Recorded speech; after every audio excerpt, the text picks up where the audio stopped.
J'ai longtemps pris des douches chaudes dès le réveil pour replonger le temps de la toilette dans la chaleur du sommeil.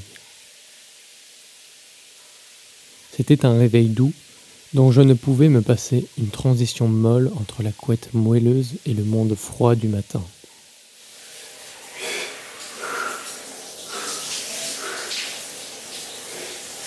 Puis un été, je me suis mise à la douche froide dont on m'avait vanté les effets bénéfiques et qui offrait le refuge idéal à la canicule.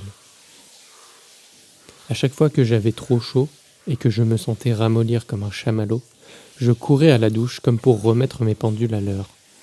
Je faisais cela avec la bonhomie d'un homme qui refait ses lacets parce qu'il sait qu'il ne peut continuer à marcher avec les lacets traînants. Refroidir mon corps devint une habitude essentielle.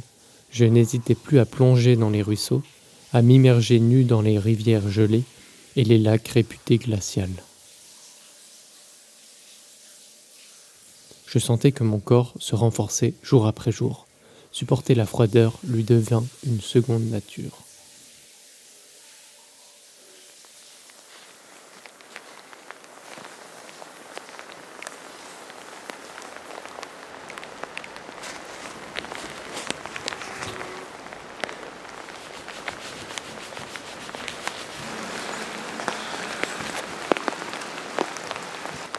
Le chaud donne et l'on reçoit son énergie, mais le froid réclame de l'énergie et il faut être suffisamment fort pour résister à cette dépense inévitable.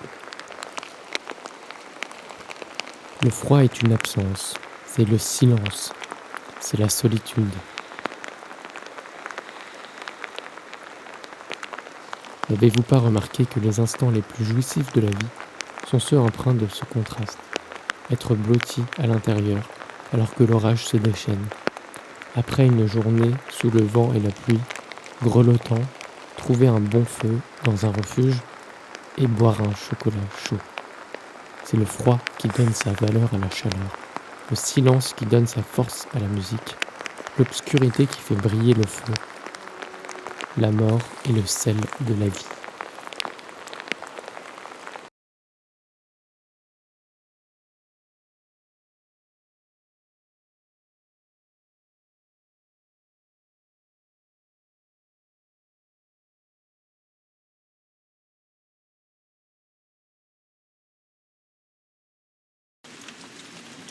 Где вы стоите?